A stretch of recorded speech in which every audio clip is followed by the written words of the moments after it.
नमस्कार साथियों, संकल्प क्लास में एक बार पुनः आप सबका हार्दिक स्वागत और अभिनंदन। पूर्व में हम लोगों ने स्वर और व्यंजन संधि के बारे में अध्ययन किया था और खूब सारे उदाहरण के माध्यम से भी हम लोगों ने उनको समझने का प्रयास किया। आज हम लोग विसर्ग संधि को पढ़ते हैं। विसर्ग संधि की परिभाषा के लिए मैंने आप लोगों को पहले ही बताया था, जब संधि का विषय शुरू किया था उस समय भी मैंने आप लोगों को बताया था कि किस प्रकार से हम लोगों को परिभाषाओं को समझना है, रटने की हम लोगों को आवश्यकता नहीं है। आज फिर संक्षिप्त रूप में मैं उन्हीं परिभाषाओं को किस प्रकार से हम लोगों को समझना चाहिए बताने का प्रयास करता हूँ। विसर्ग के साथ स्वर का यदि मेल हो जाए, विसर्ग के साथ स्वर का मेल हो जाए या विसर्ग के साथ व्यंजन का मेल हो जाए तो वहाँ पर विसर्ग संधि होती है। अर्थात संधि विच्छेद की स्थिति हो और उस संधि विच्छेद की स्थिति में हम लोग यदि इस प्रकार से देखें तो देखते ही पता चल जाएगा कि हाँ विसर्ग संधि। इसलिए इसके संबंध में परीक्षा में प्रश्न भी नहीं पूछा जाता। परीक्षा में किस प्रकार के प्रश्न आते हैं वह चीज़ भी आपको ध्यान रखनी है। लेकिन पहले हम परिभाषा की बात करते हैं। विसर्ग का स्वर के साथ और विसर्ग का व्यंजन के साथ मेल होने पर विसर्ग संधि होता है। अर्थात इसमें कुछ ना कुछ परिवर्तन होना चाहिए। जब परिवर्तन होगा वही परिवर्तन विसर्ग संधि को बताएगा। हम अब इनके नियमों की तरफ चलते हैं। विसर्ग संधि का जो पहला नियम है,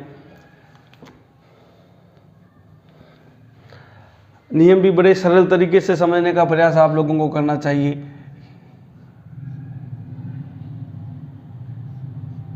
वही सूत्रों के माध्यम से हम लोग इसको सीखने और समझने का प्रयास करते हैं। ये कहता है विसर्ग से पहले यदि अ की ध्वनि हो और उसके बाद किसी भी वर्ग का तीसरा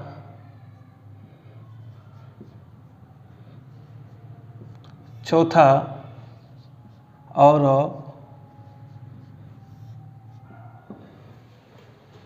पांचवा वर्ण हो, तीसरा चौथा और पांचवा वर्ण हो, सबसे पहले ये आना चाहिए। उसके बाद दूसरा जो रूप इसमें आया है वो कहता है, ये एक रूप तो ये आ गया। दूसरा रूप ये कहता है कि यदि वही विसर्ग से पहले अ की ध्वनि हो, उसके बाद तीसरा चौथा पांचवा वर्ण आए या इनमें से य र ल व और ह इनमें से कोई एक आ जाए। तो कहने का मतलब क्या हो गया कि मेल कैसा होना चाहिए? मेल इसी प्रकार का होना चाहिए। विसर्ग से पहले अ की ध्वनि आए और उसके बाद किसी वर्ग का तीसरा चौथा और पांचवा वर्ण आए या य र ल व ह, तो होगा क्या? ये चीज़ आपको अच्छे से समझनी है। जो चीज़ होने वाली है वह सबसे महत्वपूर्ण है। विसर्ग में परिवर्तन होगा। किस में परिवर्तन होगा? विसर्ग में परिवर्तन होगा। और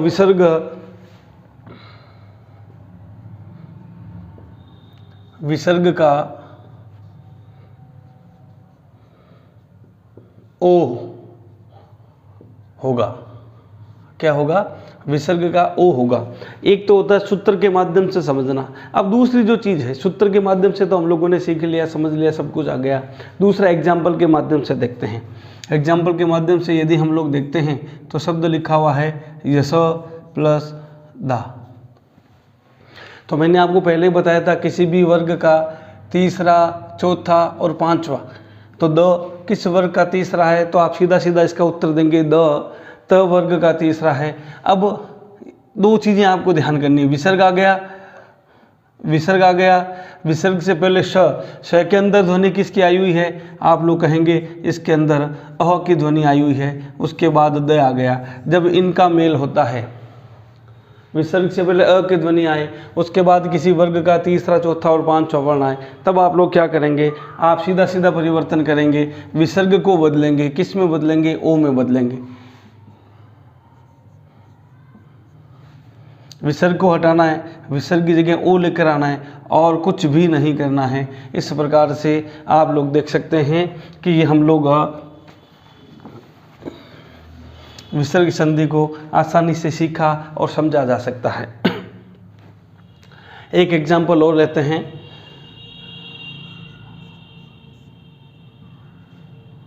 मन प्लस नीत, मान लीजिए इस प्रकार का दिया हुआ है, और विसर्ग से पहले इसमें भी आप लोग देखेंगे अ की ध्वनि आ गई, किसी भी वर्ग का तीसरा, चौथा और पांचवा, तो ये न किसी वर्ग का पांचवा वर्ण है, तो पांचवा वर्ण होने की वजह से हम लोग क्या करेंगे, विसर्ग को बदलेंगे और किसी में परिवर्तन करने की आवश्यकता नहीं है, मनोनीत हो जाएगा।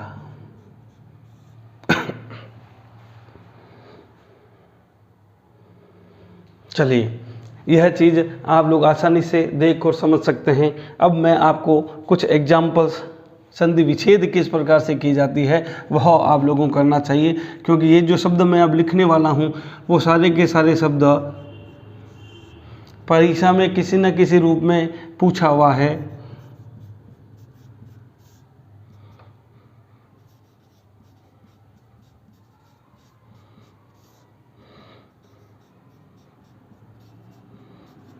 ये किसी न किसी रूप में ये शब्द परीक्षा में आए हुए हैं, इसलिए आप लोगों को थोड़ा सा ध्यान रखना चाहिए कि हम लोग करें इनका उत्तर किस प्रकार से।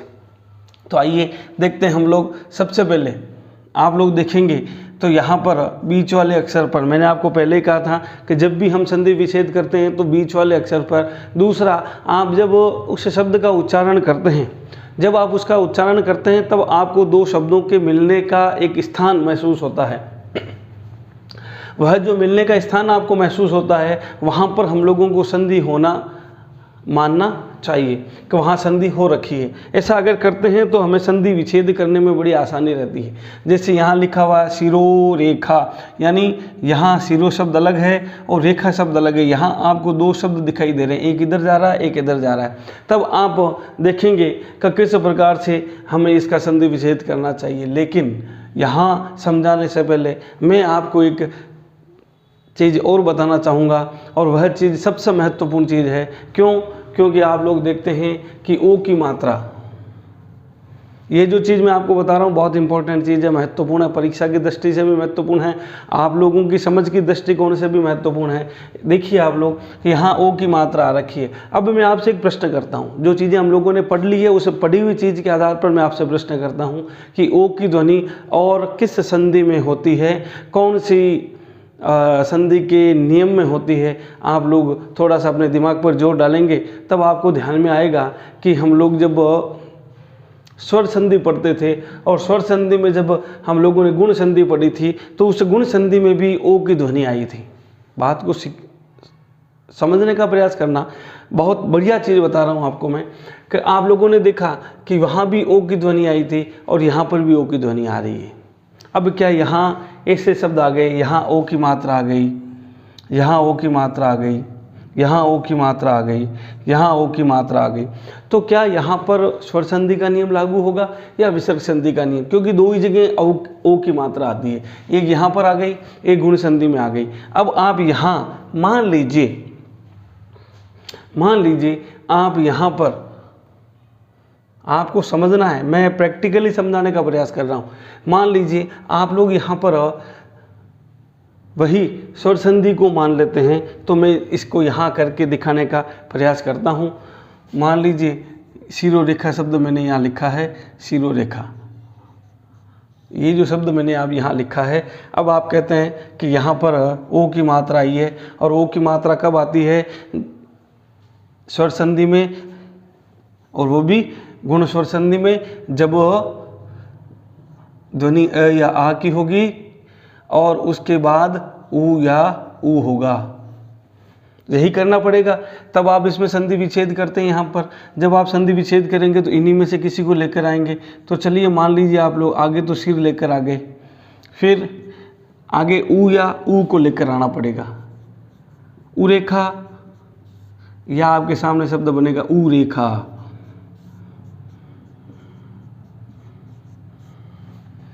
जब आप ऐसा करेंगे, जब आप इसमें व्यंजन स्वर संधि को लगाएंगे, स्वर संधि में गुण संधि को लगाएंगे, स्वर संधि में गुण संधि को लगाएंगे, जब आप गुण संधि को लगाएंगे तब आपको लगेगा कि जो नया शब्द बना है वह उरेखा बना है, और उरेखा बनने पर आपको लगेगा कि यहाँ पर तो कुछ भी नहीं है, ये शब्द तो शुद्ध है ही नहीं।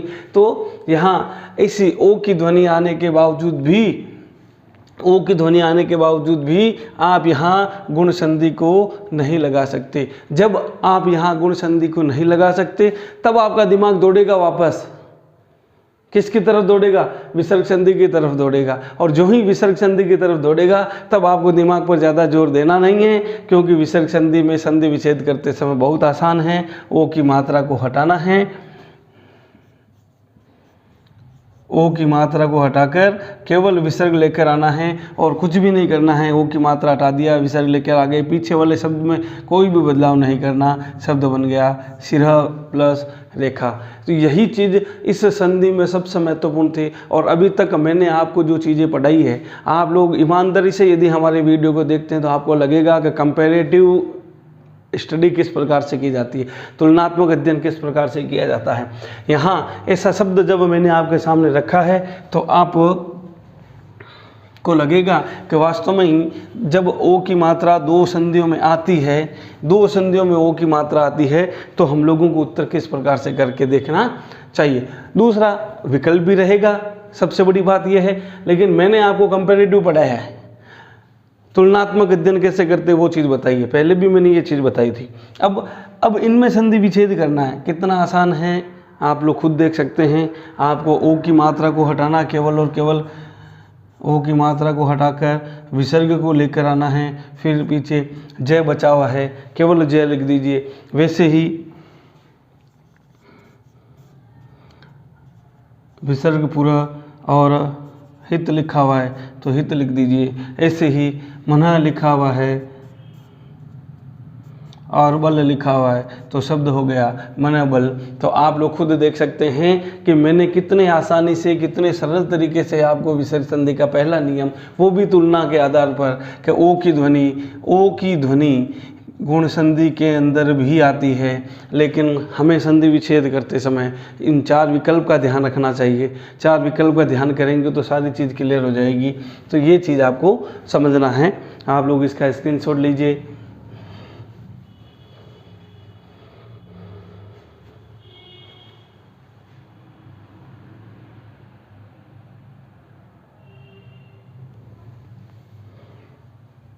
चलिए, इसके बाद हम लोग आगे करेंगे, तब तक आप इसका स्क्रीनशॉट ले लीजिए।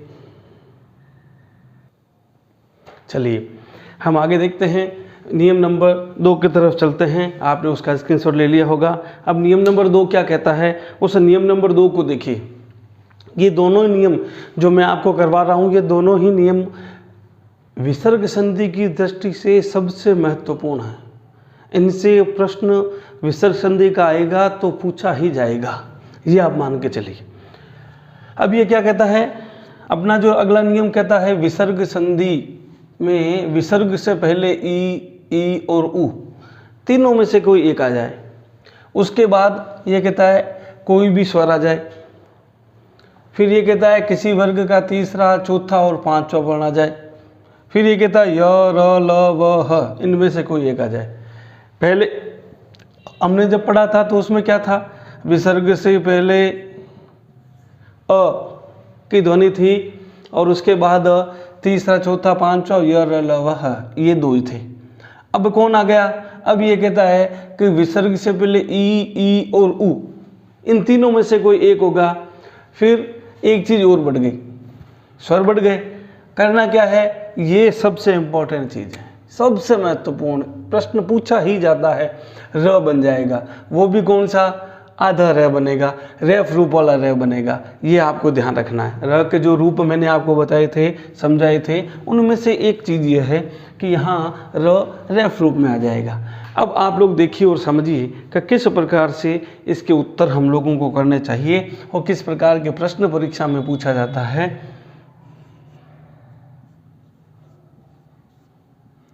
विसर्ग आ गया, विसर्ग से ठीक पहले ई की ध्वनि आ गई।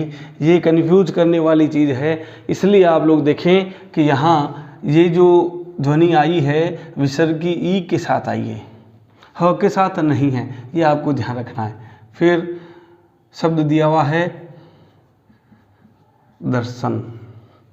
आप लोग देखेंगे कि यहाँ क्या हो रखा है, विसर्ग आ गया, विसर्ग के साथ ई की ध्वनि आ गई, तो ये इस प्रकार से आ गया। ये जब चीज़ आएगी उसके बाद द आ गया। द कौन है? किसी वर्ग का तीसरा। यही तो बात है। अब करना क्या है? केवल विसर्ग को बदलना है। लिखा हुआ विसर्ग का र हो जाएगा। किसका हो जाएगा? विसर्ग का र हो जाएगा। र भी किस रूप में आएगा बेचारा? हलंत रूप में आएगा। हलंत रूप में आएगा तो ये देख लीजिए, वही हलंत रूप में र आ गया। पीछे कौन बचा? दर्शन। यही बचेगा। अब मैंने आपको एक चीज़ बता रखी थी, आप लोगों को जब मैंने र के नियम बताए थे, उस र के नियम में मैंने आपको बताया था कि किस प्रकार से जब र रेफ रूप में आता है, र रेफ रूप में आता है, यानी र हलंत रूप में आता है, तब वह अपने बाद वाले के सिर पे चढ़ता है। अधिकांश लोग गड़बड़ क्या करते हैं वो आप लोग समझिए। लोगों की जो गड़बड़ है, लोगों की गड़बड़ ये हो जाती है, ये र यहाँ पर आया है तो ये क्या करते हैं, उसके पहले वाले के सिर पे चढ़ा देते हैं। ऐसा चढ़ाना गलत है, सिर पे लिखना गलत है। करना क्या होगा? सही तरीका क्या है? सही तरीका है वही र अपने बाद वाले के, र के बाद कौन? द है, तो द के ऊपर चढ़ गया। तो इस प्रकार से यहाँ ऐसा भी लिखा जाता है, लेकिन ऐसा लिखना कतई भी सही नहीं होगा। क्यों सही नहीं होगा? इसका एक एग्जाम्पल जब मैं आपको दूंगा तब आप कहेंगे वास्तव में हम लोग आज तक ऐसा ही देखते आए हैं, सुनते आए हैं। आप लोगों ने जो ट्रक चलते हैं, बड़े बड़े लॉरीज जिसे हम बोलते हैं, वो चलते हैं, उसके पीछे लिखा होता है माँ का आशीर्वाद। लेकिन वो आशीर्वाद शब्द जो होता है, वो आशीर्वाद शब्द गलत लिखा होता है। क्यों गलत लिखा होता है? क्योंकि जो लिखने वाला है वो पढ़ा लिखा नहीं है, इसलिए उसे जैसा दिया जाता है वो वैसा ही लिख देता है, या उसके दिमाग में उसकी जो छवि बन गई शब्द की, उस छवि के अनुसार वो गलत लिखता है। देखिए वही एग्जाम्पल अब मैं आपके लिए ले रहा हूँ। शब्द लिखा हुआ है आशी, सबसे महत्वपूर्ण शब्द है, परीक्षा में हर दृष्टिकोण से पूछा जाता है।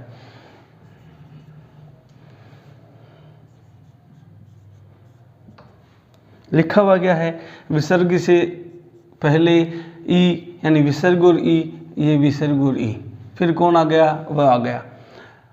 यही होगा, विसर्ग से पहले ई की ध्वनि और वह आ गया। वह कौन है? य र ल व, ये वह आ गया। अब करना क्या है? विसर्ग का र बनाना है। ये आप लोग आसानी से र बना दिया, पीछे बचा वाद, बन गया। अब लोग क्या करते हैं, परीक्षा में कैसे पूछे जाते हैं, परीक्षा में किस प्रकार के विकल्प आते हैं, ये हर दृष्टिकोण से आएंगे। मैं अभी आपको परीक्षा में प्रश्न पूछा जाता है वो भी प्रकार बताऊंगा, लेकिन आप लोग पहले इसको समझ लीजिए। ये कहता है र आ गया, र आधा है तो ये अपने बाद वाले के, यानी इसके पीछे जो है उसके ऊपर जाएगा। इसके पीछे वाले की बात है तो इसके पीछे आप लोगों को रखना है। तो शब्द क्या बन गया? आशीर्वाद शब्द बन गया। अब ये शब्द कई प्रकार से लिखा रहता है, देखिए आप लोग।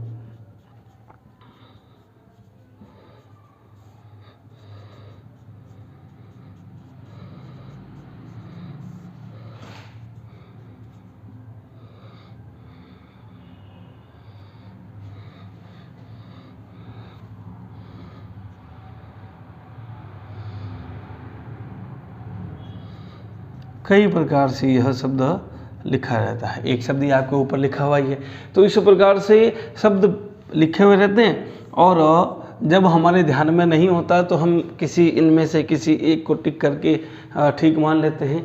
मैंने आपको यहाँ स्टार लगाया, इसलिए लगाया है, स्टार लगाने के पीछे सबसे बड़ा हेतु, सबसे बड़ा कारण यही है कि यह शब्द शुद्धि के रूप में भी कई बार पूछा हुआ है। मैंने आपको पहले ही कहा था, उज्ज्वल शब्द है, उच्छ्वास शब्द है, आशीर्वाद शब्द है, अनुग्रहित शब्द है, संग्रहित शब्द है।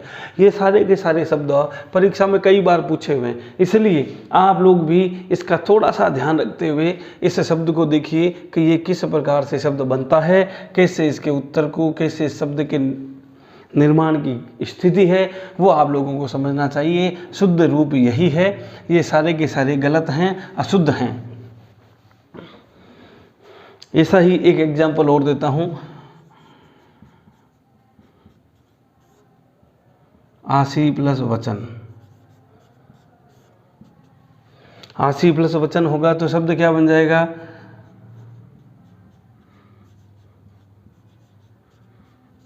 आशीर्वचन, क्योंकि र कहाँ आएगा, विसर्ग की जगह र यहाँ आएगा। मैंने इसको सीधे ही पीछे लगा दिया।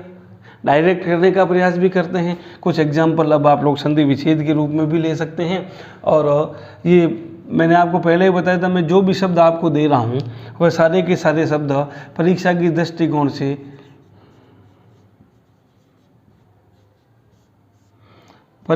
दृष्टिकोण से शत प्रतिशत आने वाले हैं, परीक्षा में पूछे हुए भी हैं।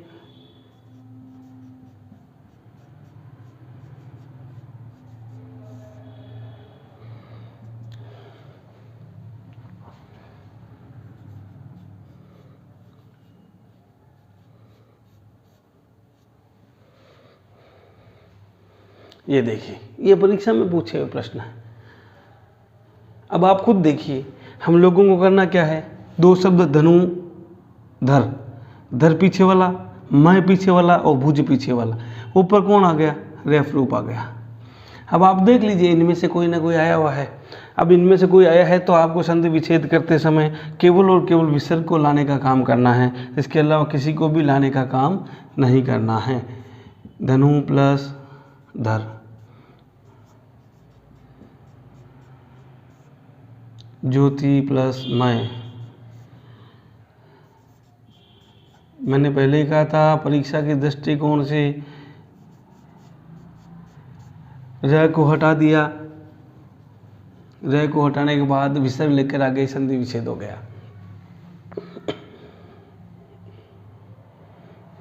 अब मान लीजिए एक एग्जाम्पल इस प्रकार का आ जाए, मान लीजिए शब्द लिखा हुआ आ जाए द्वि प्लस आगमन। बहुत महत्वपूर्ण है, बहुत महत्वपूर्ण है, सारे शब्द महत्वपूर्ण है। ये भी लगा दिया, ये भी बहुत महत्वपूर्ण है। करना क्या है, किस प्रकार से करना है आप लोगों को। विसर्ग आ गया, विसर्ग का र, फिर कौन है, ये ध्यान करना है। र आधा था, आ इसमें मिल गया, पूरा हो गया, पीछे बचा गमन, हो गया द्विरागमन। ये सबसे महत्वपूर्ण है, ध्यान कर लेना। वन वर्ड के रूप में भी काम आता है, शब्द शुद्धि के रूप में भी काम आता है, व्यंजन संधि के विसर्ग संधि के रूप में भी काम आता है। ये सारे शब्द आपके सामने हैं। एक शब्द आपको देता हूँ, बड़ा महत्वपूर्ण शब्द है, यहाँ मैं इस शब्द को लिख देता हूँ। आप लोग देखेंगे कि यह शब्द इतना गजब का कैसे है।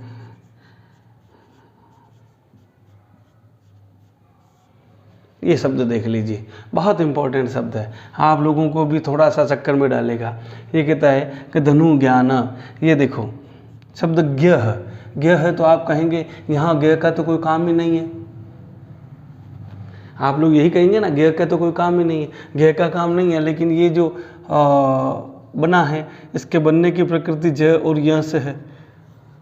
आप लोग देखेंगे ना, जय और य से बना है, तो इसका मतलब पहले उच्चारण किसका आया हुआ है, जय का आया हुआ है। तो किसी भी वर्ग का तीसरा ज च छ ज, च वर्ग का तीसरा जय आता है, इसलिए ये यहाँ पर आ गया। और आप जब इसका संधि विच्छेद करोगे, संधि विच्छेद करते समय आप लोगों को केवल और केवल इतना ही ध्यान करना है, ऊपर जो र है इसको विसर्ग में बदलना है और पीछे जो बचा हुआ है ज्ञान शब्द उसको लिखना है। इस दृष्टिकोण से भी यह शब्द महत्वपूर्ण है। आप लोग इसका स्क्रीनशॉट लीजिए।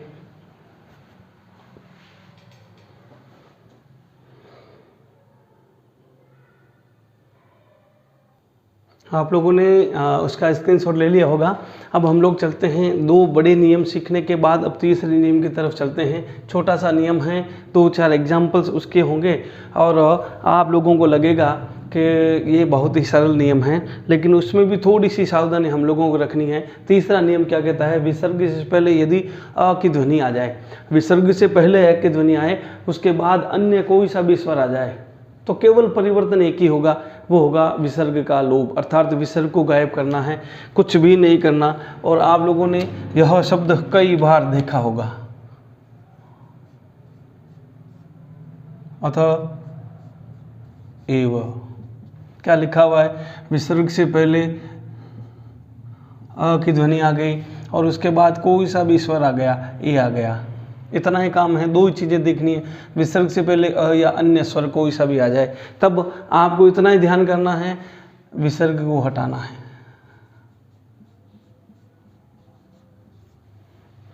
अब अधिकांश लोग, कई लोग इतनी बड़ी मूर्खता कर देते हैं, इतनी बड़ी गलती कर देते हैं, वो क्या करते हैं, विसर्ग को तो हटाते ही हैं और इस एक ही ध्वनि को भी इसके साथ इस प्रकार से जोड़ देते हैं। ऐसा जोड़ना पूर्ण रूप से गलत होगा। क्यों गलत होगा? इस नियम की खूबी, इस नियम की विशेषता, इस नियम की जो इम्पोर्टेंसी है वो यही है। यही इम्पोर्टेंसी आपको सीखनी और समझनी है। कैसे सीखनी और समझनी है? मान लीजिए शब्द लिखा हुआ है, ऐसे आप इसको समझने का प्रयास कीजिए। शब्द लिखा हुआ है,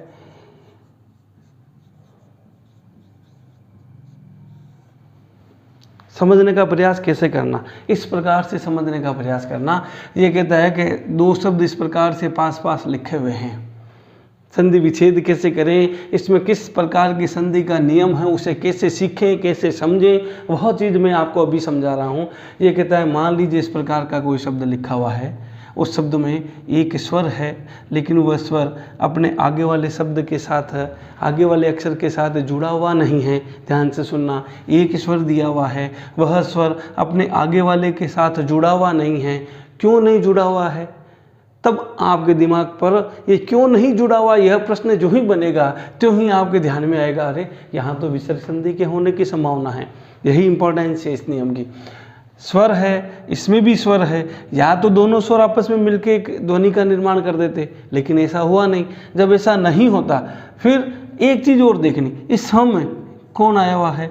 आया हुआ है। दूसरा, इसके साथ कौन है? कोई भी स्वर आया हुआ है। जब ये इस प्रकार से दो चीज़ें साथ में हैं लेकिन दोनों जुड़ी हुई नहीं हैं, तो इसका मतलब यहाँ विसर्ग संधि के होने की संभावना 100% बढ़ जाती है। और जब आप इसका संधि विच्छेद करेंगे तो करना कुछ भी नहीं है, इस पहले वाले शब्द के साथ, इस पहले वाले शब्द के साथ विसर्ग लगाना और पीछे वाले शब्द को वैसा का वैसा रख देना, शब्द बन जाएगा यशः प्लस इच्छा। ऐसा ही एक एग्जाम्पल और देता हूँ ताकि आपके लिए यह चीज़ और ज़्यादा सरल हो जाएगी। मान लीजिए लिखा हुआ हो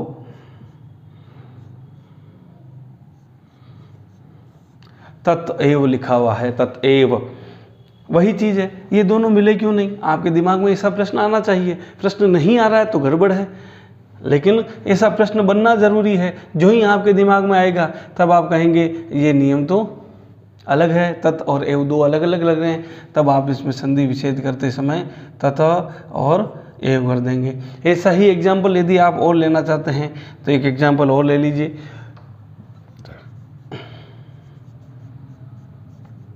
शब्द लिखा हुआ है पया आदि।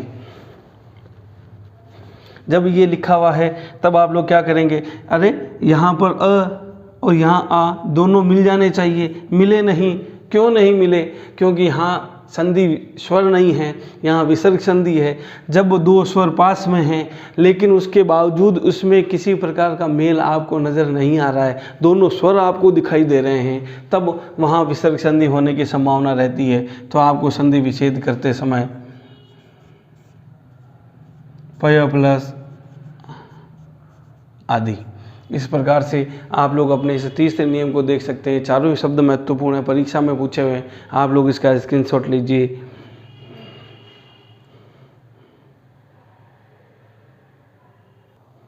आप लोगों ने स्क्रीनशॉट ले लिया होगा।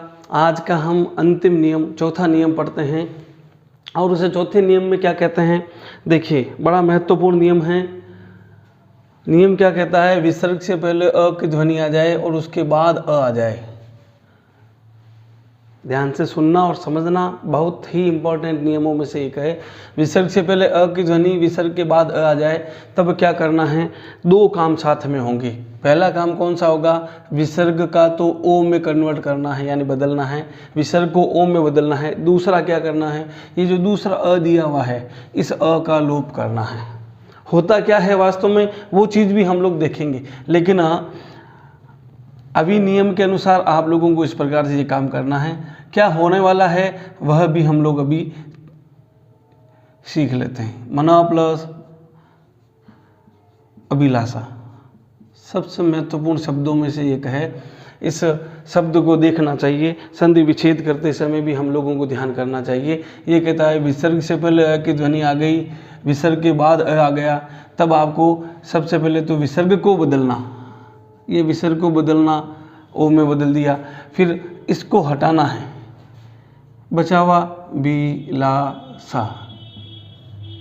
वास्तव में होता क्या है, आप लोगों ने एक शब्द और देता हूँ, फिर आपको उस चीज़ की प्रथम अध्याय यहाँ इस प्रकार से दिया हुआ है। आप लोग देखेंगे विसर्ग आ गया, अ की ध्वनि आ गई, प्रथमोध्याय, ये इस प्रकार से आप लोगों ने संस्कृत के अंदर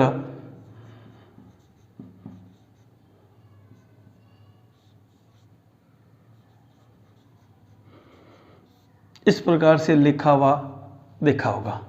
ये एक आपको चिन्ह दिखाई देता होगा। संस्कृत में जब हम लोग देखते हैं तो प्रथमोध्याय, तो यहाँ यह आपको एक चिन्ह दिखाई देता है, जिस चिन्ह को लुप्तोकार बोलते हैं, अर्थात इसमें अ की ध्वनि छुपी हुई रहती है, लुप्त रहती है। धीरे धीरे रूप में थोड़ा परिवर्तन कर दिया, और करने के बाद हमने नियम इस प्रकार का बना दिया कि दूसरे ए का लोप होता है। सही में दूसरे अ का लोप नहीं होता, वह दूसरा अ इस प्रकार से लुप्तोकार में बदल जाता है। लेकिन ऐसा परीक्षा में प्रश्न नहीं पूछा जाता, परीक्षा में इस प्रकार का प्रश्न पूछा जाता है, इसलिए इस प्रश्न को कराना ज़्यादा महत्वपूर्ण था, ज़्यादा इम्पोर्टेंट था। एक और शब्द आप लोग लीजिए, आप संधि विच्छेद के रूप में लीजिए। शब्द लिखा हुआ है मनोभिराम। जब मनोभिराम शब्द आप बोलेंगे तब आप कहेंगे मनोभिराम, तो यहाँ ओ की मात्रा आ गई, तो शब्द संधि विच्छेद करते समय मना भीराम, भीराम भीराम नहीं होता, शब्द होता है अभिराम यानी सुंदर। तो मन को सुंदर लगने वाला, मन को अच्छा लगने वाला एक शब्द जो परीक्षा में पूछा जाता है, उसको भी आप लोग लिख लीजिए, मनोनुकूल।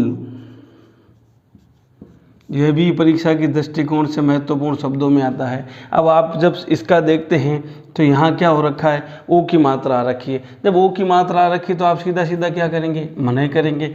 लेकिन पीछे क्या,